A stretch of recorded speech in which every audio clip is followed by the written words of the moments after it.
পাকিস্তানে যেমন অমুসলিম ঘোষণা করা হয়েছে, সৌদি আরবে যেমন অমুসলিম ঘোষণা করা হয়েছে, বিশ্বের একাধিক মুসলমান রাষ্ট্রে যেমন কাদিয়ানীদেরকে অমুসলিম ঘোষণা করা হয়েছে, যেই দেশের প্রধানমন্ত্রী তাহাজ্জুদ করেন, এই দেশে কাদিয়ানীদেরকে অমুসলিম ঘোষণা করার দরকার আছে না নাই? সেই দেশে যদি কাদিয়ানীদেরকে রাষ্ট্রীয়ভাবে অমুসলিম ঘোষণা করা না হয়, বুঝবো আপনার তাহাজ্জুদে কোনো না কোনো সমস্যা আছে। আজীব তামাশা। এবার বলেন তো, কাদিয়ানীরা মুসলমান না কাফের? আর আসতে বলেন, কাদিয়ানীরা মুসলমানরা কাফের? কাদিয়ানীদেরকে বাংলাদেশে রাষ্ট্রীয়ভাবে মুসলিম ঘোষণা করা হোক, আপনারা চান কি চান না? সংসদে আইন পাস করে কাদিয়ানীদেরকে কাফের ঘোষণা করা হোক, আমরা চাই কি চাই না? নবীর খতমে নবুয়তের ইজ্জতের চাদর নিয়ে কেউ টানাটানি করবে, নবীর এক উম্মত তার আমল ঠিক না হতে পারে, হয়তো ঠিক মতো নামাজ পড়ে না, ঠিক মতো রোজা রাখে না, উম্মত যত খারাপ হোক না কেন তার অন্তরে নবীর ইশক মহব্বত আছে না নাই? আমাদের আমল যত দুর্বল হোক, আমাদের নবীকে আমরা আমাদের জান থেকে বেশি ভালোবাসি কি বাসি না? আমার নবীর খতমে নবুয়তের চাল নিয়ে যে কুলাঙ্গার টানাটানি করবে, ওই কুলাঙ্গারের বিরুদ্ধে যদি আমাদের নেতৃবৃন্দ যেই ডাক দেন, সেই ডাক বাস্তবায়নের জন্য নবীর ইজ্জত মহা নবীর ইজ্জতের একটা চেয়ারকে হেফাজতের জন্য আমরা প্রস্তুত আছি তো ইনশাআল্লাহ? প্রস্তুত আছি তো ইনশাআল্লাহ? আজীব তামাশা। বাংলাদেশে আমাদের ওয়াজ মাহফিল করতে দেয় না, নানা শর্ত, একটা শর্ত, দুইটা শর্ত, তিনটা শর্ত, চারটা শর্ত, পাঁচটা শর্ত, অমুক বয়ান করতে পারবে না, অমুক আসতে পারবে না, এটা করতে পারবে না, ওইটা করতে পারবে না। আমরা ওয়াজ মাহফিল করতে গেলে হাজার হাজার শর্ত লাগান, আর বাংলাদেশে কাদিয়ানীরা পঞ্চগড়ে তাদের ইজতেমা করতে পারে। এই তামাশা বাংলাদেশের মুসলমান আর দেখতে চায় না। কথা বলে, এমন তামাশা আমরা দেখতে চাই? আমরা নবীর ইজ্জত, একটা কথা ভালো করে বুঝেন, কাদিয়ানীরা এমন জঘন্য কাফের, কাদিয়ানীরা কাফের, এই ব্যাপারে যদি কেউ সামান্য সন্দেহ করে সেও কি ধরে বলেন? সুতরাং আকীদা ক্লিয়ার রাখবেন, আমাদের নবীর পরে কিয়ামত পর্যন্ত নবুয়তের দায়িত্ব নিয়ে আর কোন নবী আসবেন না। এটা ক্লিয়ার, এতটুকু বুঝেন। আল্লাহ নবী সাল্লাল্লাহু আলাইহি ওয়াসাল্লাম পৃথিবী থেকে চলে গিয়েছেন। আল্লাহ নবী সাল্লাল্লাহু আলাইহি ওয়াসাল্লাম পৃথিবী থেকে চলে গিয়েছেন। আল্লাহ নবী সাল্লাল্লাহু আলাইহি ওয়াসাল্লাম চলে যাওয়ার 1400 বছর হয়ে গিয়েছে। আল্লাহ নবী সাল্লাল্লাহু আলাইহি ওয়াসাল্লাম পৃথিবী থেকে যাওয়ার পর আল্লাহ নবী যে ইসলাম আর ঈমান নিয়ে পৃথিবীতে যে কোরআন নিয়ে এসেছেন, বলেন তো কিয়ামত পর্যন্ত সেই ইসলাম থাকবে কি থাকবে না? আমি বুঝি না, এত মানুষ কথা বলেন তো আস্তে।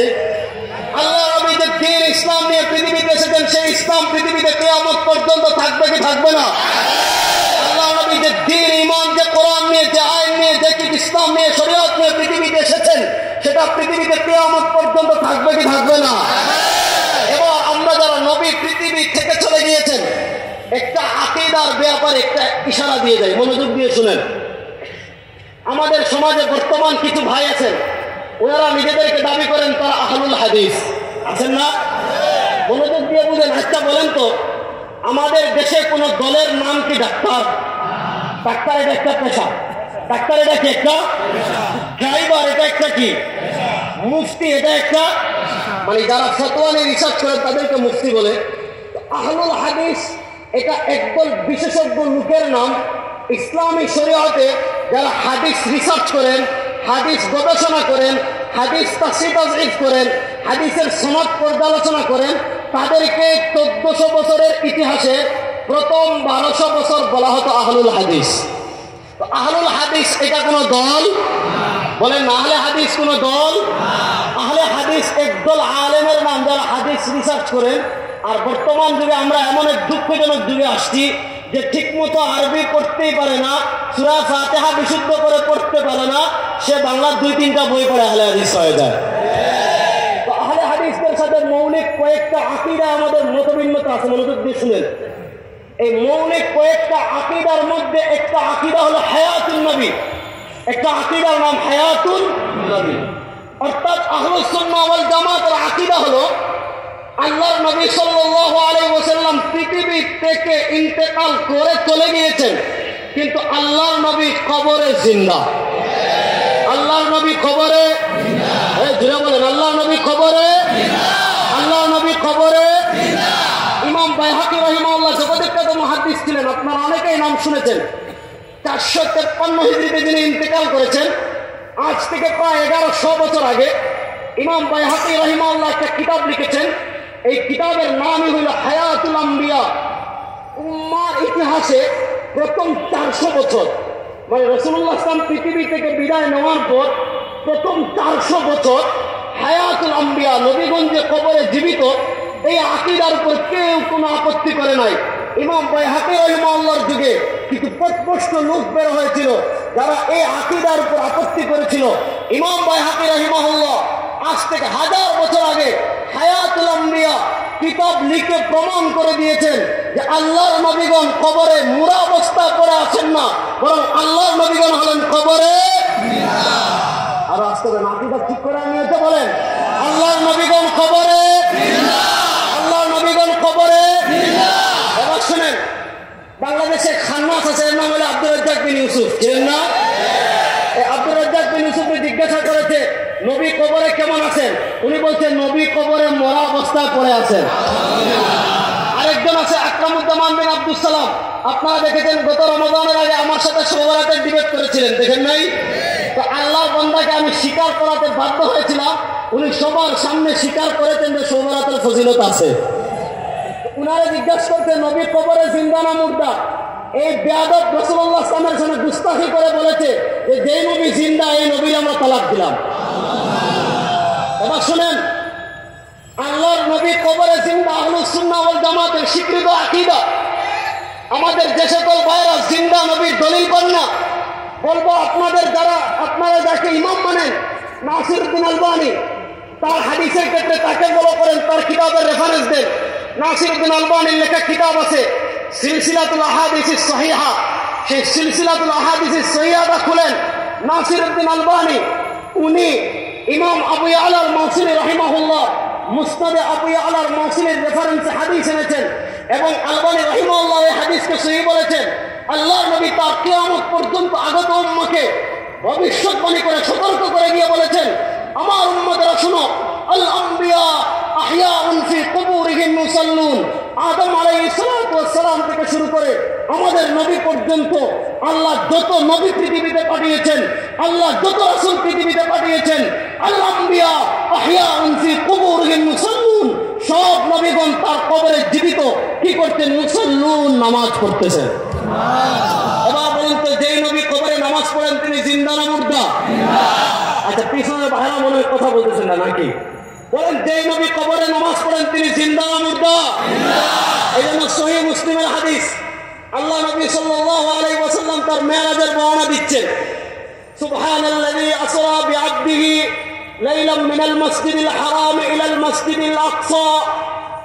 আল্লাহ নবীর মেরাজ মৌলিকভাবে দুই ভাগে ছিল। একটা ছিল মক্কা থেকে বাইতুল মাকদিস। আল্লাহ সূরাতুল ইসরার শুরুতে বলেছেন সুবহানাল্লাযী আসরা বিআবদিহি লাইলাম মিনাল মাসজিদিল হারাম ইলাল মাসজিদিল আকসা। তার পরবর্তী ছিল মেরাজ, বাইতুল মাকদিস থেকে আল্লাহ নবী সাল্লাল্লাহু আলাইহি ওয়াসাল্লাম একদম আরশে মুআল্লা পর্যন্ত গিয়েছিলেন। আল্লাহ কোরআনে বলেছেন সুম্মা দানা ফাতাদাল্লা ফাকানা কাবা কাউসাইনি আও আদনা।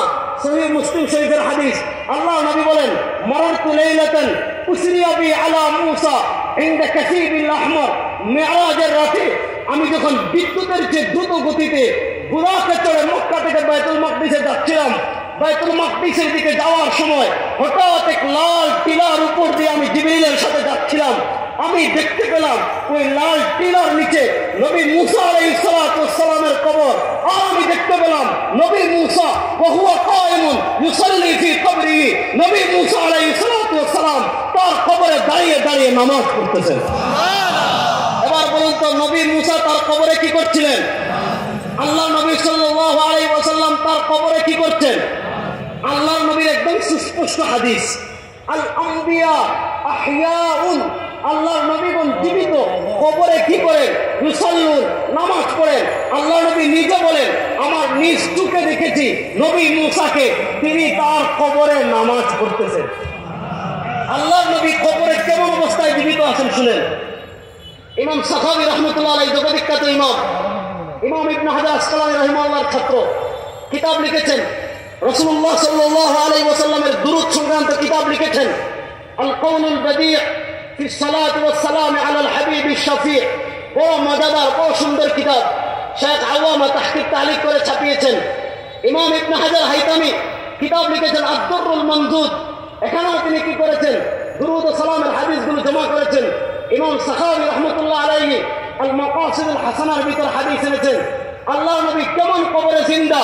আল্লাহ নবী বলেন, আমার উম্মতেরা, আমার পরে তোমরা যারা পৃথিবীতে আসবে তোদের অন্তরটাতে নবী মুহাম্মদের ইশক ও মহব্বতে ভরা থাকবে, নবী মুহাম্মদের ইশক ও মহব্বতে তোদের হৃদয় ভরা থাকবে, কিন্তু তোরা তো তোদের দুই চোখে নবীকে দেখতে পারবি না। শোন আমার উম্মতেরা, শোন, মান সাল্লা ইনদা কবরি সামি'তু ওয়া মান সাল্লা মা'আ মুবলিগতু।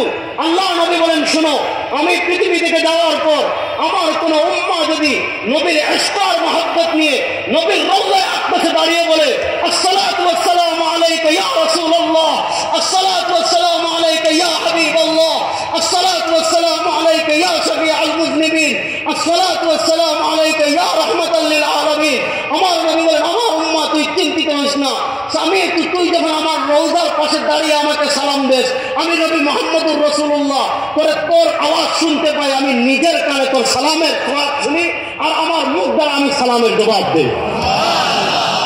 আর তোর অন্তরে নবীর মহব্বত আর ইশকে ভরা, কিন্তু তোর টাকা নাই, পয়সা নাই, সোনার মদিনায় যাইতে পারিস নাই। আল্লাহ নবী বলেন, আমার উম্মাহ মদিনায় আসতে পারিস নাই, চিন্তা করিস না। ইন্না লিল্লাহি মালাইকাতান সাইয়াহিনা ফিল আরদ ইউবাল্লিগুনা মিন উম্মতি আসসালাম। আল্লাহ রাব্বুল আলামিন একদল ফেরেশতা পৃথিবীতে নিযুক্ত করে রেখেছেন, তাদের আর কোনো কাজ নাই। নবী বলেন, এই ফেরেশতা সাইয়াহিনা ফিল আরদ, তারা পৃথিবীতে বিচরণ করতে আসেন, বিতরণ করতে আসেন, বিতরণ করতে আসেন। আল্লাহ ফেরেশতারা যখন দেখেন মাধবদীর মাঠে নবীর উম্মতেরা একত্রিত হয়ে দুরূদ পড়তেছে, আল্লাহুম্মা সাল্লি আলা মুহাম্মদ, নবী বলেন, শুন, তোরা মাধবদীর মাঠে দুরূদ পড়বি, মাধবদীর মাঠে নবীর প্রশংসা করবি, ফেরেশতারা সেই দুরূদের নজরা নিয়ে নবীর সোনার মদিনায় রওজা আকবাসে পৌঁছাইবেন। এবার বলুন তো, যেই নবী নিজের কানে শুনতে পান তিনি জিন্দা না মুর্দা? জুড়ে বলেন, যেই নবী নিজের কানে শুনতে পান তিনি জিন্দা না মুর্দা? যেই বেয়াদব বলে জিন্দা নবীর তালাক দিলাম, এটা কি আশিকে রাসূল না গুস্তাখে রাসূল? এটা কি রাসূলের প্রেমিক না বেয়াদব? এটা দেখবেন, এই কারণেই দেখবেন রাসূলুল্লাহ সাল্লাল্লাহু আলাইহি ওয়াসাল্লামকে নিয়ে কটূক্তি করলে পৃথিবীর সব মুসলমানের অন্তরে আগুন লাগলেও এদের অন্তরে আগুন লাগে। উল্টা যারা আন্দোলন করে, কয়েকদিন আগে ভারতে কি জানে এক মহিলা নুপুর শর্মা, নুপুর শর্মার পর সারা পৃথিবী ফুসলে উঠেছে। বাংলাদেশের একজনে ফতোয়া দিছে যে এইভাবে মিছিল করা, মিটিং করা, লং মার্চ করা, দূতাবাস ঘেরাও করা, এগুলো ফাসাদ, এগুলো বেদাত। এগুলা কি বেদাত? বলে আমি প্রশ্ন করলাম, আচ্ছা রাসূলুল্লাহ সাল্লাল্লাহু আলাইহি ওয়াসাল্লামের ইজ্জতের হেফাজতের প্রশ্নে লং মার্চ করা বেদাত, দূতাবাস ঘেরাও করা বেদাত, মিছিল করা বেদাত, আন্দোলন করা বেদাত, আর আপনাদের নেতা আব্দুর রাজ্জাক বিন ইউসুফ সাহেবের উপর যখন সুনামগঞ্জ আমাদের হানাফিরা কেউ আক্রমণ করেনি, বর্তমান বাংলাদেশে আহলে হাদিস দল আছে 19টা। কয়টা? 19টা। ওরা আমাদেরকে বলে যে তোমরা মাযহাব হচ্ছে কোনো 4টা, আপনি কাকে বলেন যে আপনারা 19টা হইলেন কেন? এই 19টা এমন 19টা, একটা আরেকটা বেদাতি বলে, বুঝলেন নাই?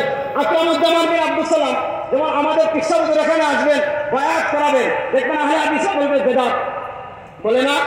তো আপনি বলবেন আচ্ছা আমাদের কামা হয় বেদাত। আসাদুল্লাহ আল গালিব উনার যে এই যে আহলে হাদিস ইজতেমা হয় বরিশাল নওদা পড়ায়, ওখানে যে উনি উনার কর্মীদেরকে বায়াত করে, ওইটা কোন দাঁত? এটা আগে বলেন।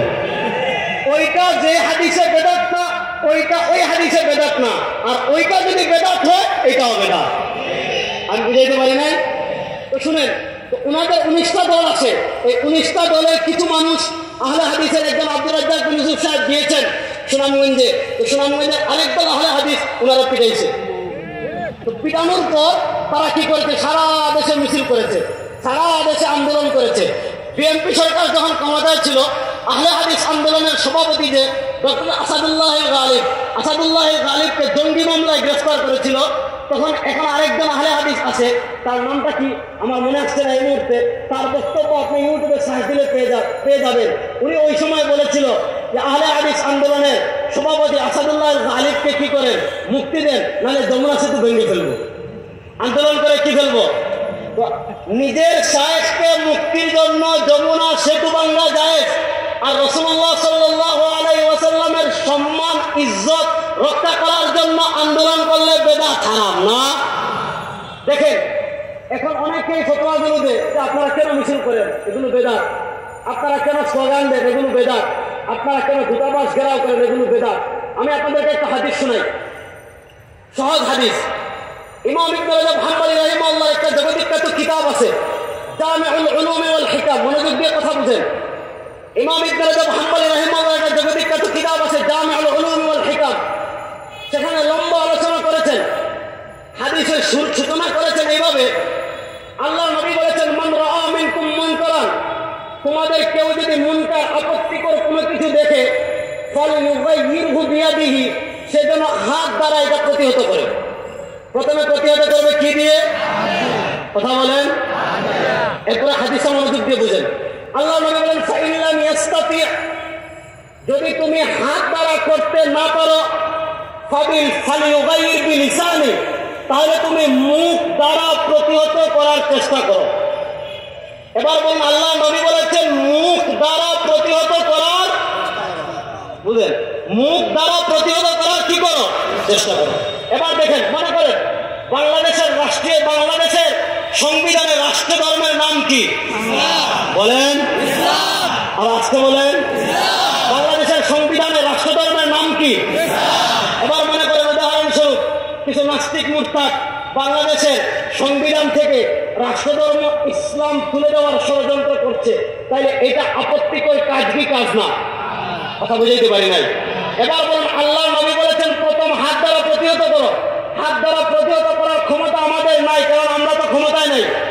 হাত দ্বারা যদি প্রতিহত করতে না পারি, আল্লাহর নবী বলেছেন মুখ দ্বারা এমন প্রতিবাদ করো, মুখ দ্বারা এমন ভাবে বলো যে মুখ দ্বারা বলার দ্বারা প্রতিহত হয়ে যাবে।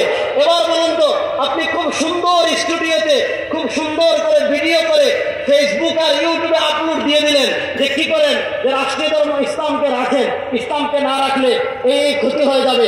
আপনি যদি ফেসবুকে 1000 ভিডিও ছাড়েন, বলুন তো তাদের পছন্দ লাগবে? কিন্তু আপনি যদি বাইতুল মুকাররমে দাঁড়িয়ে বলেন, আপনি যদি পল্টনে দাঁড়িয়ে বলেন, আপনি যদি প্রেস ক্লাবে দাঁড়িয়ে বলেন, আপনি যদি সোহরাওয়ার্দী উদ্যানে দাঁড়িয়ে বলেন, যতদিন একজন মুসলমান বাংলাদেশে জীবিত আছে রাষ্ট্রধর্ম ইসলামকে বাদ দেওয়া যাবে বলুন তো? আপনি যখন দাঁড়িয়ে বলবেন গায়ে লাগবে কি লাগবে না? প্রতিবাদের হাদিস খুঁজে পায় না, বেদাত করে। বুঝলেন না কথা? এবার আপনি আল্লাহ নবী বলেছেন মুখ দ্বারা প্রতিহত করার চেষ্টা করো। মুখ দ্বারা প্রতিহত করতে হলে রাজপথে নেমে স্লোগান না দিলে, আপনি এয়ার কন্ডিশন তোমার স্টুডিওতে বসে সারাদিন কাউমাও করে ভিডিও দিলেও আপনার কথা কেউ গুনবে। কিন্তু আপনি যখন রাজপথ অবরোধ করে বলবেন আমার কথা না শুনলে খবর আছে, তখন প্রশাসন নড়ে বসে কি বসে না? কথা বলেন না কেন? সুতরাং শোনেন, আমাদের এই যে কাজগুলো, আমরা দূতাবাস ঘেরাও করি, বিভিন্ন প্রতিবাদ সমাবেশ করি, এগুলো হলো নাহি আনিল মুনকারের দ্বিতীয় স্তর। যেহেতু আমরা ক্ষমতায় নাই, হাত দ্বারা প্রতিবাদ করার পারছি না, যদি কখনো জনসাধারণ আমাদেরকে ক্ষমতায় এনে, তখন দেখা যাবে কে থাকে কে না। কথা বলেন না কেন? কথা আরেকদিকে চলে গেছে। আমি যেহেতু বিষয়টা আসছে, আমরা এই কাজগুলো কেন করি এজন্য বললাম। আল্লাহ নবী সাল্লাল্লাহু আলাইহি ওয়াসাল্লাম পৃথিবী থেকে চলে গিয়েছেন, কিন্তু তিনি কবরে জিন্দা। আর আসতে বলেন জিন্দা, জোরে বলেন জিন্দা। তিনি কবরে জিন্দা। এবার বলুন তো, আল্লাহর নবী সাল্লাল্লাহু আলাইহি ওয়াসাল্লাম যে দ্বীন শরীয়ত পৃথিবীতে নিয়ে এসেছেন, কিয়ামত পর্যন্ত যত মুসলমান পৃথিবীতে আসবে, সেই দ্বীন এবং শরীয়ত অনুযায়ী তাদের জীবন পরিচালনা করার দরকার আছে না নাই? খুব মনোযোগ দিয়ে কথা বুঝবেন এটা, কারণ বর্তমানে আমাদের সমাজে একটা ফিতনা আসছে। এই ফিতনাটা বড় ভয়ঙ্কর। বাহ্যিকভাবে দেখতে খুবই সুন্দর, যে তারা আপনাকে এসে স্লোগান দিবে। স্লোগানটা বড় চমৎকার, যে আমি শুধু কোরআন মানি, আমি শুধু হাদিস মানি, কোরআন সুন্নাহর বাহিরে কোনো ব্যক্তিকে আমি মানি। তারা কোনো সময় বলবে আমি আহলে হাদিস, কোনো সময় বলবে আমি সালাফি, কোনো সময় বলবে আমি লা মাযহাবি, এক এক সময় এক এক নাম দিবে। তাদের চটকদার স্লোগানটা বড় সুন্দর। আপনাকে এসে বলবে আমি শুধু কোরআন মানি, আমি হাদিস মানি, কোরআন হাদিসের বাহিরে আমি আর কিছু মানি না। আমরা যে কোরআন হাদিসের বাইরে, তাদের কথা হলো, তাদের দাবি হলো আমরা কোরআন হাদিস বাদ দিয়ে আবু হানিফাকে মানি, কোরআন হাদিস বাদ দিয়ে মাযহাব মানি।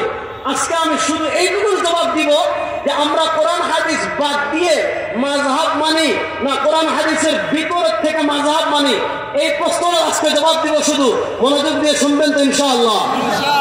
দেখেন, ইসলামী শরীআয় আহকামাদি যেগুলো আছে, ইসলামী শরীআর আহকামাদির একটা বড় উৎসের নাম হলো ফিকহ। বলেন, ইসলামী শরীআর আহকামাদির একটা বড় উৎসের নাম ফিকহ। ফিকহকে আমি বুঝাই। আচ্ছা বলুন তো, বাপ মাকে লাঠি মারা, লাঠি দিয়ে আঘাত করা, বাপ মারে আপনি মনে করেন পিস্তল দিয়ে, হকি স্টিক দিয়ে পিটানো জায়েজ না হারাম? সবাই বলেন হারাম। দেখেন, বাপ মাকে পিস্তল দিয়ে পিটানো, বাপ মাকে হকি স্টিক দিয়ে পিটানো, বাপ মাকে লাঠি দিয়ে পিটানো যাবে না, এটা আল্লাহ কোরআনের কোথাও বলেননি। আল্লাহ কোরআনে শুধু বলেছেন ওয়ালা তাকুল লাহুমা উফ, যে পিতা মাতার কোন কাজে বিরক্ত হয়ে তোমরা উফ বলো না। কি বলো না? ওয়ালা তানহারহুমা, পিতা মাতাকে তোমরা ধমক দিও না, আল্লাহ এতটুকু বলেছেন। এখন এক লোক তার পিতা মাতারে লাঠি দিয়ে পিটাচ্ছে, আপনি গিয়ে বললেন এই বেটা তোর বাপ মারে মারতেছ কেন, পিটাচ্ছেন কেন? সে বলল আল্লাহ তো ধমক দিতে নিষেধ করেছেন, আল্লাহ তো উফ বলতে নিষেধ করেছেন, আল্লাহ তো লাঠি দিয়ে পিটাতে নিষেধ করেননি, আল্লাহ তো হকি স্টিক দিয়ে পিটাতে নিষেধ করেননি, আল্লাহ তো পিস্তলের বাদ দিয়ে পিটাতে নিষেধ করেননি। আল্লাহ উফ বলতে নিষেধ করছেন, আমি উফও বলছি না। আল্লাহ ধমক দিতে নিষেধ করছেন, আমি ধমকও দিচ্ছি না। আল্লাহ যেহেতু হকি স্টিক দিয়ে পিটাতে নিষেধ করেননি, এই জন্য আমি হকি স্টিক দিয়ে পিটাচ্ছি। এবার বলুন তো, হকি স্টিক দিয়ে পিটানো যায় না যায়? কিভাবে বুঝলেন? যেখানে পিতা মাতাকে উফ বলা যাবে না, সেখানে করে গাদা হকি স্টিক দিয়ে পিটানোর প্রশ্নই আসে না। এই যে আল্লাহ শুধু বলেছেন উফ বলে, আল্লাহ শুধু এতটুকু বলে দিয়েছেন ওয়ালা তাকুল লাহুমা উফ। এই উফ থেকে গবেষণা করে আপনি বের করলেন যেখানে উফ বলা যাবে না সেখানে লাথি মারার প্রশ্ন আসে না, যেখানে উফ বলা যাবে না সেখানে পিটানোর প্রশ্ন আসে না, যেখানে উফ বলা হারাম সেখানে বাতরিকে আওলা, মা বাপকে পিটানো, বলেন না, মা বাপকে পিটানো হারাম। এই যে আপনি গবেষণা করে বের করলেন আল্লাহ উফ বলতে নিষেধ করেছেন, যখন উফ বলা যাবে না তখন পিটানো তো উত্তম ভাবে যাবে না। এই যে আপনি গবেষণা করে বিধানটা বের করলেন ইসলামী শরীয়তে, এই বিধান বের করার পদ্ধতিকে বলা হয় ফিকহ। বলেন কি বলে? কি বলে? যেমন একটা হাদিস শোনাই, সাহাবায়ে কেরামের যুগে যে ফিকহ ছিল একটা দলিল দেই। বুখারী শরীফে হাদিস আসছে, আল্লাহ নবী সাল্লাল্লাহু আলাইহি ওয়াসাল্লাম খন্দক যুদ্ধ শেষ করে আসতেন, শেষ করে এসে যুদ্ধের বস্ত্র, যুদ্ধের যে শিরস্থান, যুদ্ধের যে পোশাক, এগুলো খুলতেছেন। হযরত জিবরিল আমিন আলাইহিস সালাতু ওয়াস সালাম আসলেন, আয়েশা বলেন ইয়া রাসূলুল্লাহ আপনি যুদ্ধের পোশাক খুলে ফেলতেছেন, ফেরেশতারা তো এখনো যুদ্ধের পোশাক খুলে নাই, যুদ্ধ তো এখনো শেষ হয় নাই। হযরত নবী করিম সাল্লাল্লাহু জিজ্ঞাসা করলেন মাত্র আহজাবের যুদ্ধ শেষ করে আসলাম, এখন আবার কোন দিকে যুদ্ধ করতে যাব? ফাআশারা ইলা বনি কুরাইযা, হযরত জিবরিল আমিন বনু কুরাইযা মুনাফিক গোত্রের দিকে ইশারা করলেন, বললেন যুদ্ধ এখনো শেষ হয় নাই, এখন বনি কুরাইযার ইহুদিদের সাথে যুদ্ধ হবে। আল্লাহ নবী সাহাবায়ে কেরামকে নির্দেশ দিলেন যে তোমরা বনু কুরাইযার উদ্দেশ্যে রওনা হও, ওয়ালা তুসাল্লিয়ান্না আহাদুকুমুল আসরা ইল্লা ফি বনি কুরাইযা, বনু কুরাইযায় না গিয়ে কেউ আসরের নামাজ পড়বে না। ব্যাপারটা বুঝেন, আল্লাহ নবী বললেন বনু কুরাইযায় না গিয়ে আসরের নামাজ পড়বে না। সাহাবায়ে কেরাম রওনা হয়েছেন, রওনা হয়ে যাচ্ছেন যাচ্ছেন যাচ্ছেন যাচ্ছেন, দ্রুত যাচ্ছেন দ্রুত যাচ্ছেন দ্রুত যাচ্ছেন, একদম বনু কুরাইযার কাছাকাছি আসছেন। আসরের সময় একদম শেষ হয়ে যাচ্ছে, সূর্য ঢলে যাচ্ছে, বনু কুরাইযায় পৌঁছালে নামাজ কাজা হয়ে যাবে। আল্লাহ নবী বলেছেন বনু কুরাইযায় না গিয়ে নামাজ পড়তে। এখন বক্তব্য চলে যাচ্ছে, কি করবেন? সাহাবায়ে কেরাম দুই দলে বিভক্ত হয়ে গেলেন। একদল বললেন আল্লাহ নবী বলেছেন বনু কুরাইযায় গিয়ে নামাজ পড়তে, ওখানেই গিয়ে পড়বো, কাজা হইলে হোক। তারা কাজা করেছেন, বনু কুরাইযায় গিয়ে পড়েছেন। আরেকদল সাহাবায়ে কেরাম বললেন আল্লাহ নবী যে বনু কুরাইযায় যাওয়ার কথা বলেছেন, এটা উদ্দেশ্য ছিল দ্রুত যাওয়া, আমরা তো দ্রুত এসেছি, পৌঁছাতে পারিনি, নামাজ কাজা করার দরকার নাই, আমরা আমাদের মতো নামাজ পড়ে ফেলি। ওই ওই সাহাবায়ে কেরাম নামাজ কাজা করেননি, তারা নামাজ পড়লেন। পরবর্তীতে বনে কুরাইজায় গেলেন, আরেকজন সাহাবী নবীর নির্দেশ মেনে নামাজ কাজা করে ওখানে গিয়ে পড়লেন। আল্লাহ নবী যখন আসলেন, দুই দল সাহাবায়ে কেরাম দুই দলের কাহিনী বললেন। ফালা তালুমান্না আলা আহাদিন, আল্লাহ নবী বলেছেন দুই দলই সঠিক। যারা নামাজ কাজা করে ওখানে গিয়ে পড়েছো তারাও সঠিক, যারা কাজা না করে রাস্তা পড়ে তারপর বনে কুরাইজায় গিয়েছো তারাও সঠিক। এই যে সাহাবায়ে কেরাম ইজতিহাদ করলেন যে আল্লাহর নবী বলেছেন ওখানে পড়তে, এটার উদ্দেশ্য ছিল দ্রুত যাওয়া। আমরা দ্রুত পৌঁছার চেষ্টা করেছি, পৌঁছাতে পারিনি, এখন নামাজ কাজা করার দরকার নেই, পড়ে ফেলি। এই যে সাহাবায়ে কেরাম যে ইজতিহাদ করলেন, এই ইজতিহাদকে পরিভাষায় বলে ফিক। বলেন, এই ইজতিহাদকে পরিভাষায় বলে কি?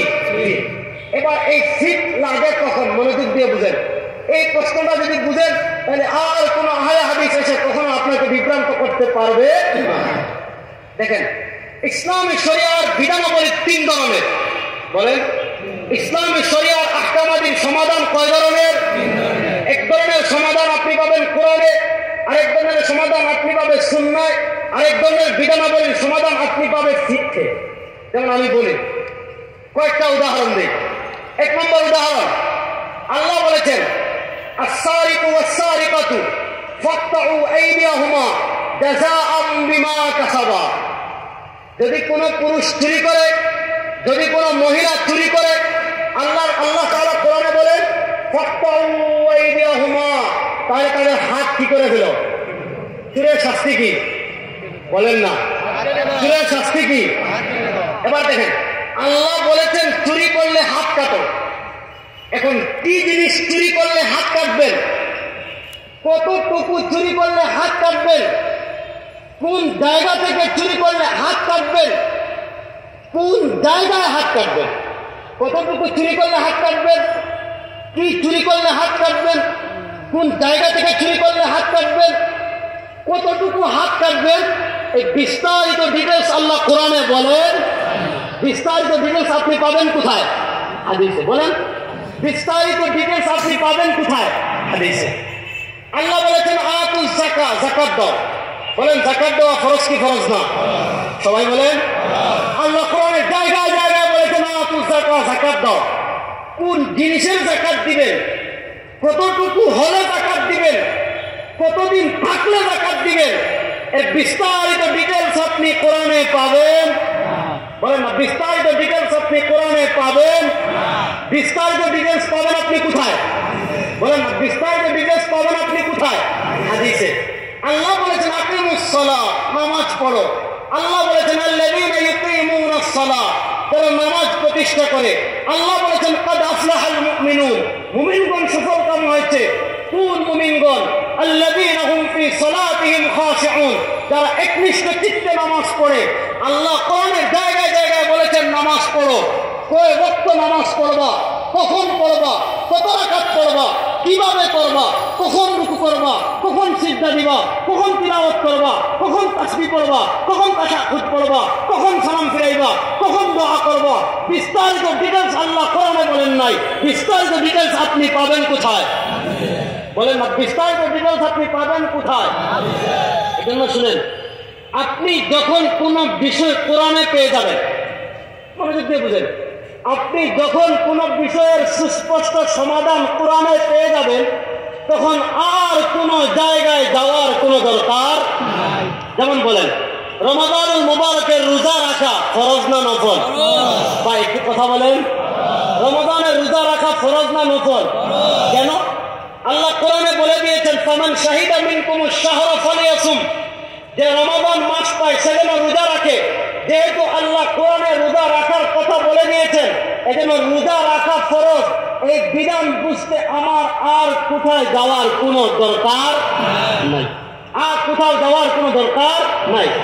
যেই বিধান আমি সুস্পষ্ট কোরআনে পেয়ে যাবো। আচ্ছা বলেন তো, সুদ খাওয়া হালাল না হারাম? বলেন না। আচ্ছা, আমরা কি পৃথিবীর কোন মুসলমান এই কথা বলে যে ইমাম আবু হানিফা বলেছেন সুদ খাওয়া হারাম? ইমাম আবু হানিফা বলার দরকার নাই। সুদ খাওয়া হারাম এটা আল্লাহ কোরআনে বলে দিয়েছেন। আহাল্লাল্লাহুল বাইআ ওয়া হারামার রিবা, আল্লাহ ব্যবসাকে করেছেন হালাল, সুদকে করেছেন হারাম। যেহেতু আল্লাহ হারাম করে দিয়েছেন, আর কোথাও আমার যাওয়ার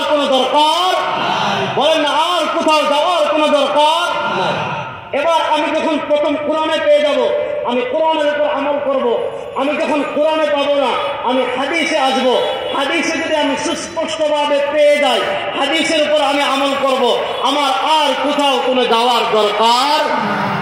এতটুকু কথা, এই এতটুকু কথা পৃথিবীর সব মুসলমানরা একমত।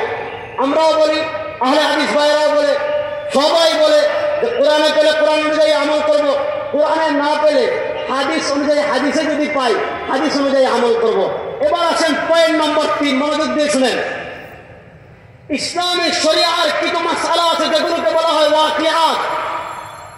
ইসলামী শরিয়ার কিছু মাসআলা আছে যেগুলো বলা হয় মাওয়াজিন, অর্থাৎ যে মাসআলাগুলো যুগের পরম্পরায় আপনার কাছে আসবে, কিন্তু সেই মাসআলাগুলোর সুস্পষ্ট সমাধান আপনি কোরআনেও পাবেন না, সেই মাসআলার সুস্পষ্ট সমাধান আপনি হাদিসেও পাবেন। কথা বলেন না।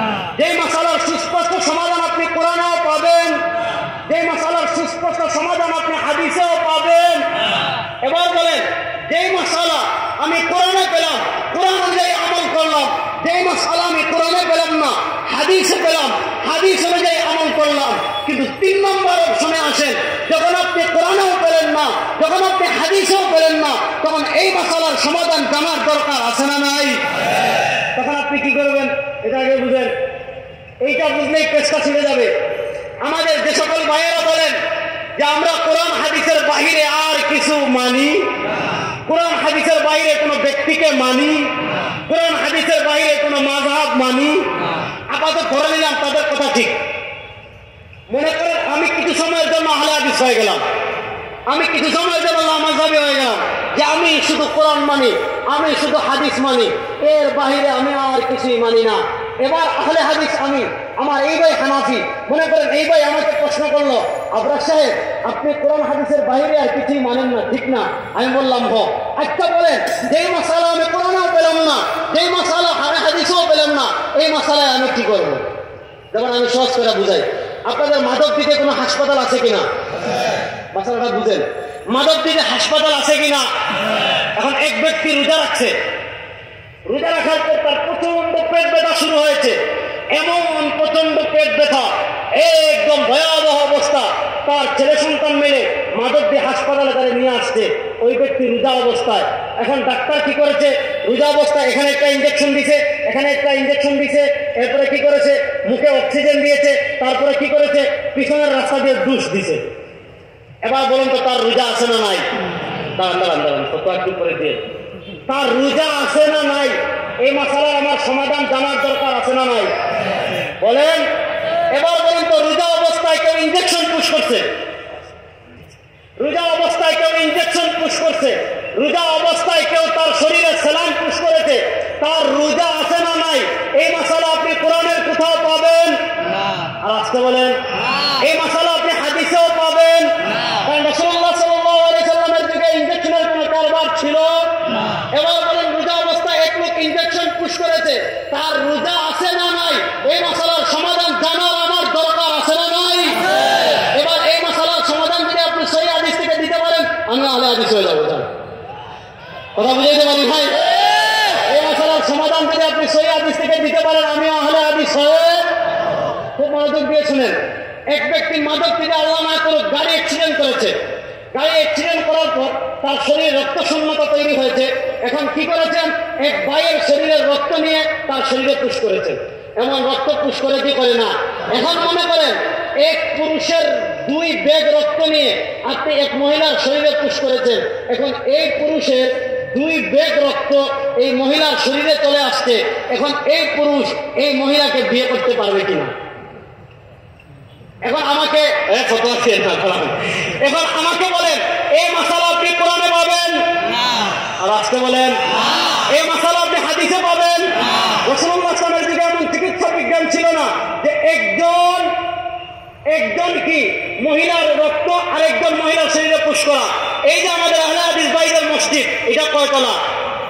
দেখে বলেন না। এবার এই মসজিদে আমাদের আহলে হাদিস ভাই, আপনাদের মসজিদ আমার সামনে, আমি একটা প্রশ্ন দিয়ে যাই, এই প্রশ্নটা আপনারা সহিহ হাদিস থেকে যদি জবাব দিতে পারেন, আমি বলে গেলাম আমি আহলে হাদিস হয়ে যাব। এই মসজিদের নিচতলায় দাঁড়িয়েছেন ইমাম সাহেব, মনোযোগ দিয়ে বুঝেন। মসজিদের নিচতলায় দাঁড়িয়েছেন ইমাম সাহেব, মসজিদের প্রথম তলার শেষ কাতার এখনো খালি, আমি দ্বিতীয় তলায় দাঁড়িয়েছি, অথবা মসজিদের প্রথম তলায় 2 কাতার হয়েছে, আমি নিচের তলায় না দাঁড়িয়ে দ্বিতীয় তলায় দাঁড়িয়েছি, নিচতলা এখনো খালি, নিচতলা পূর্ণ না করে যদি কেউ দ্বিতীয় তলায় দাঁড়ায় তার ইমামের পিছনে ইক্তেদা হবে কিনা এবং তার নামাজ সহি হবে কিনা, আমাকে শুধু সহি হাদিস থেকে এই মাসলাটা দেখেন। এবার বলেন তো রাসূল, শুনেন, আহলে হাদিস এই মসজিদ কয়তলা? এবার বলুন, রাসূলুল্লাহর যুগে কোনো মসজিদ 3 তলা ছিল না। এবার বলুন, 3 তলায় যদি কেউ নামাজ পড়ে তার নামাজ হবে? আপনি যদি বলেন হবে, আমি বলবো সহিহ হাদিস থেকে দেখান। আপনি যদি বলেন হবে না, আমি বলবো সহিহ হাদিস থেকে দেখান। আমি কোনো মাযহাব মানি না। যদি এই মাসালার সমাধান আপনি সহিহ হাদিস থেকে দেখাতে পারেন, আমিও কি হয়ে যাব? এভাবে ব্যাপারটা বুঝেন। বুঝা গেল এমন হাজারো মাসআলা আছে যেই মাসআলার সমাধান সরাসরি আপনি কোরআনেও পাবেন না, যেই মাসআলার সমাধান সরাসরি আপনি হাদিসেও পাবেন না। এবার বলুন, যেই মাসআলা আমি কোরআনেও পেলাম না, যেই মাসআলা আমি হাদিসেও পেলাম না, এই মাসআলার সমাধান আমার জানার দরকার আছে না নাই? বলে শেষ করি, যেই মাসআলা আমি কোরআনেও পেলাম না, যেই মাসআলা আমি হাদিসেও পেলাম না, এই মাসআলার সমাধান করবো কোথা থেকে? এই মাসআলার সমাধান করবো এইভাবে, যেইভাবে করেছেন নবীর সাহাবী হযরত মুআয ইবনে জাবাল রাদিয়াল্লাহু তাআলা আনহু। সংক্ষেপে বলি, তিরমিজি শরীফে হাদিস আসছে, খতীব বাগদাদী রাহিমাহুল্লাহ আল ফাকিহ ওয়াল মুতাফাক্কিহ হাদিস এনেছেন। ইমাম ইবনে আব্দুল বার মালিকি রাহিমাহুল্লাহ জামিউ বায়ানুল ইলমি ওয়া ফাদলি ওই কিতাবে হাদিস এনেছেন, আল্লাহর নবী মুআয ইবনে জাবালকে ইয়ামান পাঠাচ্ছেন। ইয়ামান পাঠানোর সময় আল্লাহর নবী মুআয ইবনে জাবালকে বলেন, বিমা তাকজি ইয়া মুআয, হে মুআয ইবনে জাবাল, তুমি যখন ইয়ামান যাইবে, ইয়ামান যাওয়ার পর সাধারণ মুসলমান তোমার কাছে দ্বীনের মাসআলা নিয়ে আসবে, তুমি তো মদিনায় যোগাযোগ করতে পারবে না। বিমা তাকজি ইয়া মুআয, ইয়ামানবাসীর শরীয়তের মাসআলার সমাধান তুমি কি দিয়ে দেবে ইয়া মুআয? মুআয ইবনে জাবাল বলেন, ইয়া রাসূলুল্লাহ, আখজি বিকিতাবিল্লাহ, আমার কাছে আল্লাহর কিতাব রয়েছে, আমি কোরআন দিয়ে ইয়ামানবাসীর সকল মাসআলার সমাধান দিয়ে দেব। আল্লাহ নবী তখন বলেন, ফাইল্লাম তাজিদ, আচ্ছা কোরআন দ্বারা দিবে, বড় সুন্দর, যদি তুমি কোরআনে না পাও তখন কি করবা? মুআয ইবনে জাবাল বলেন, ফাবি সুন্নতি রাসূলিল্লাহ, নবীর সুন্নাত দিয়ে দিব। 3 নম্বরে বলেন, আল্লাহ নবী তখন বলেন, বড় সুন্দর জবাব, ফাইল্লাম তাজিদ ফি সুন্নতি রাসূলিহি, ইয়ামানবাসী এমন মাসআলা আসছে, কোরআনেও পাইলা না, হাদিসেও পাইলা না, তখন কি করবা? হযরত মুআয ইবনে জাবাল বলেন, আজতাহিদু বিরাই, আমি কোরআন সুন্নাহ রিসার্চ করে কোরআন সুন্নাহর আলোকে সমাধান দেওয়ার চেষ্টা করব। এবার বুঝেন, যেই মাসালা কোরআনেও পেলেন না, যেই মাসালা হাদিসেও পেলেন না, এই মাসালার সমাধান দিতে হবে আপনি কোরআন সুন্নাহর আলোকে রিসার্চ করে। যিনি কোরআন সুন্নাহর আলোকে রিসার্চ করেন তার নাম মুজতাহিদ। যিনি রিসার্চ করে যে জিনিসটা বের করেন ওই জিনিসটার নাম ফিক। আর সাধারণ মানুষ এই ফিক মানার নাম হলো মাযহাব। এই ফিক মানার নাম কি? এবার শুনেন, আপনাকে যদি কেউ প্রশ্ন করে বর্তমান পৃথিবীর সবচেয়ে বড় মিথ্যা কথা কোনটা, ব্যাপারটা বুঝেন। আপনাকে একজন প্রশ্ন করেছে বর্তমান পৃথিবীর সবচেয়ে বড় মিথ্যা কথা কোনটা, বা এবারে চোখ বন্ধ করে বলবেন বর্তমান পৃথিবীর সবচেয়ে বড় মিথ্যা কথা হলো যদি কেউ বলে আমি মাযহাব মানি না। এটার চেয়ে বড় মিথ্যা কথা কি নাই? যারা বলে মাযহাব মানি না তারা মাযহাব মানে আমাদের আরো বেশি। কিভাবে? আমরা যেই মাসআলা কোরআন হাদিসে সরাসরি পাই না, ওই মাসআলার ক্ষেত্রে আমরা মাধ্যম মানাই ইমামে আযম আবু হানিফাকে। আর আমাদের আহলে হাদিস ভাইরা যেই মাসআলা কোরআন হাদিসে সরাসরি পাওয়া যায় না, এই মাসআলার ক্ষেত্রে মানে কাকে? আব্দুর রাজ্জাক বিন ইউসুফকে। এই মাসআলার ক্ষেত্রে মানে কাকে? মুজাফফর বিন মুহসিনকে। এই মাসআলার ক্ষেত্রে মানে কাকে? বিন বাসকে। এই মাসআলার ক্ষেত্রে মানে কাকে? ডক্টর জাকির নায়েককে। আপনি যদি যেই মাসআলা কোরআন হাদিসে না পাওয়া যায় ওই মাসআলার ক্ষেত্রে আব্দুর রাজ্জাক বিন ইউসুফের মতো মূর্খকে মানতে পারেন, মুজাফফর বিন মুহসিনের মতো কিয়ামতকারীকে মানতে পারেন, তাহলে আমরা ইমামে আযম আবু হানিফা রাহিমাহুল্লাহকে মেনে কি ভুল করেছি? আল্লাহ আপনাদের কপালে মাযহাব মানেন না বলে এই ধরনের মূর্খদের তাকলিদ লটকিয়ে দিয়েছেন, আর আল্লাহ আমাদেরকে ইমামে আযম আবু হানিফা রাহিমাহুল্লাহর তাকলিদ করার তৌফিক দিয়েছেন।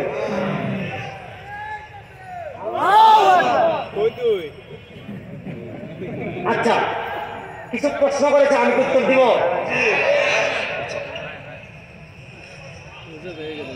আচ্ছা বসেন। আল্লাহ কি তার ওয়াদা খিলাফা বাস্তবায়নে এতটাই অক্ষম যে আমাদের তা বাস্তবায়নের জন্য হালাল বরং ফরজ বা ওয়াজিব জিহাদকে বাদ দিয়ে হারাম গণতন্ত্রের দিকে যুক্ত হবে? এটা একটা বিশাল প্রশ্ন। দেখেন, এই ব্যাপারে আমার নিজস্ব কোনো মত না। আমাদের দেশে যেমন অনেকগুলো ইসলামী দল আছে, ইসলামী আন্দোলন বলেন, জমিয়ত বলেন, খেলাফত মজলিস বলেন, সবাই কি করে নির্বাচন করে, ঠিক না? নির্বাচন যে শুধু ইসলামী আন্দোলন করে ব্যাপারটা কিন্তু কিনা এমন না। বাংলাদেশের নির্বাচনের পদ্ধতিতে খিলাফত প্রতিষ্ঠা করার প্রথম আন্দোলন যিনি করেছিলেন তিনি হলেন মোহাম্মদুল্লাহ হাফিজ হুজুর রহমতুল্লাহ আলাইহি, ঠিক না? উনি খেলাফত আন্দোলনে কি করেছিলেন? দেখেন, আমাদের আকাবিরগণ নির্বাচনের মাসালাটা নতুন মাসালা। এই যে নির্বাচন আমরা করি বা যারা আমাদের যে সকল আকাবিরগণ করেছেন, যেমন নির্বাচন পাকিস্তানের সাব্বির আহমদ উসমানী, আরো ভারতের বড় বড় আলেমগণ সবাই এই রাজনীতি করেন। এই ব্যাপারে দারুল দেওবন্দের ওয়েবসাইটে ফতোয়া আছে। মুফতি শফি রহমতুল্লাহ আলাইহি উনার জাওয়াহিরুল ফিকহের 5 নম্বর খণ্ডে একটা রিসালা আছে, ভোট কি শরিয়া কাম, মানে আমরা যে নির্বাচনে ভোট দিই এটা শরঈ বিধান। শেখুল ইসলাম জাস্টিস মুফতি মোহাম্মদ তাকি উসমানী, বর্তমান পৃথিবীর সবচেয়ে বড় মুফতিদের একজন, নাম শুনেন নাই? উনার জাওয়াহিরুল ফিকহি মাকালাত, এটাতে একটা রিসালা আছে, আলাদাভাবে ছাপছে, ইন্তেখাবাত মে ভোট কি শরঈ হাইসিয়ত, যে নির্বাচনে ভোট দেওয়ার পদ্ধতি। তাকি উসমানী সাহেবের ফতোয়া উপমহাদেশের বিখ্যাত 3টা প্রতিষ্ঠান, যেমন বাংলাদেশের শীর্ষ প্রতিষ্ঠান মারকাজুদ দাওয়াতুল ইসলামিয়া মৌলানা মোহাম্মদ আব্দুল মালিক সাহেবের মারকাজুদ দাওয়াতুল ইসলামিয়ার ফতোয়া হলো। তারপরে পাকিস্তানের বিখ্যাত প্রতিষ্ঠান জামিয়াতুল উলুমুল ইসলামিয়া আল্লামা ইউসুফ বিন রহিমাহুল্লাহ প্রতিষ্ঠা করা, তার ফতোয়া। আরও আমাদের সাব্বির আহমদ উসমানী, মুফতি শফি রহমতুল্লাহ আলাইহি, শেখুল ইসলাম তাকি উসমানী হাবিবুল্লাহ, ওনাদের ফতোয়া হলো যে আপনি ভোট দিচ্ছেন, এই ভোটটা হলো নেতা নির্বাচনের একটা পদ্ধতি। ভোটটা হলো কি? নেতা নির্বাচনের একটা কি পদ্ধতি। ইসলামী শরিয়াতে নেতা নির্বাচনের পদ্ধতিটা হলো ইজতিহাদি। এজন্য এক এক খলিফা এক এক পদ্ধতিতে কি হয়েছেন? খলিফা হয়েছেন। এজন্য আকাবিরগণ বলেছেন যে নির্বাচন এটা হলো নেতা নির্বাচনের একটা কি পদ্ধতি।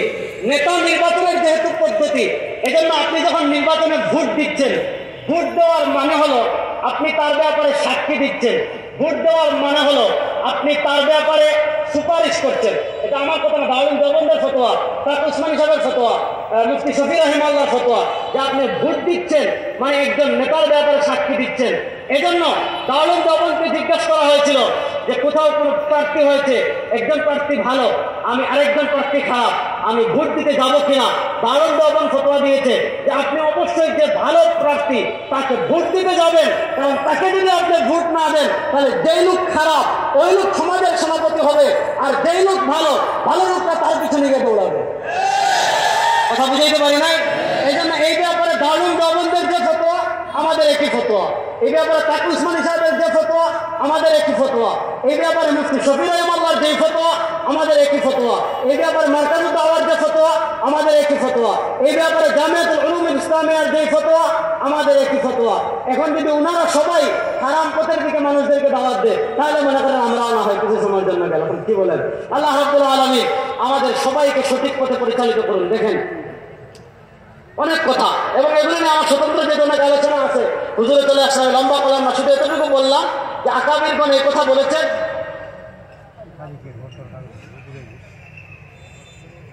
আচ্ছা, এগুলো নিয়ে অনেক আলোচনা আছে, আমি উত্তর দিচ্ছি, সমস্যা নেই, ভালো করে বুঝেন। এজন্য আপনার যদি এলাকায় যখন নির্বাচন হবে নিশ্চিন্তে ভোট দিয়ে যাবেন, এবং যারা প্রার্থী হয়েছে তাদের মধ্যে সবচেয়ে সৎ, সবচেয়ে ক্ষুধাভীরু, সবচেয়ে আল্লাহভীরু, সবচেয়ে যোগ্য যে যাকে আপনি মনে করেন তাকে ভোট দিয়ে নিশ্চিন্তে দিয়ে, এটা হলো দারুল দেওবন্দের ফতোয়া। ইমাম সাহেব যদি মেহরাবের ভিতরে দাঁড়ায় তাহলে কি মুক্তাদির নামাজের হুকুম কি হবে, বা ভিতরে ইমাম সাহেব দাঁড়ানোর হুকুম কি? আমাদের দেশে যে মেহরাবগুলো বানায়, এই সব মেহরাবগুলো হলো মসজিদের হুকুমে, কারণ মেহরাবটা মসজিদের জায়গার মধ্যেই বানায়। আমাদের বাংলাদেশে যে মেহরাবগুলো আছে, কোনো মেহরাবের ক্ষেত্রে কেউ এই কথা বলবে না যে এই মেহরাবটা মসজিদের জায়গার বাইরে, কারণ আমাদের দেশে যত এখনকার পৃথিবীতে যত মসজিদ বানানো হয় সব মসজিদের মেহরাব কি মসজিদের ভিতরের, মসজিদের জায়গার মধ্যে। এই জন্য ইমাম সাহেব যদি মেহরাবে দাঁড়ায়, সামনে দাঁড়ায়, মুক্তাদিরা যদি পিছনে দাঁড়ায়, নামাজে কোনো সমস্যা নাই, একদম নিশ্চিন্তে নামাজ হবে, বিভ্রান্ত হওয়ার কোনো কি নাই। কারণ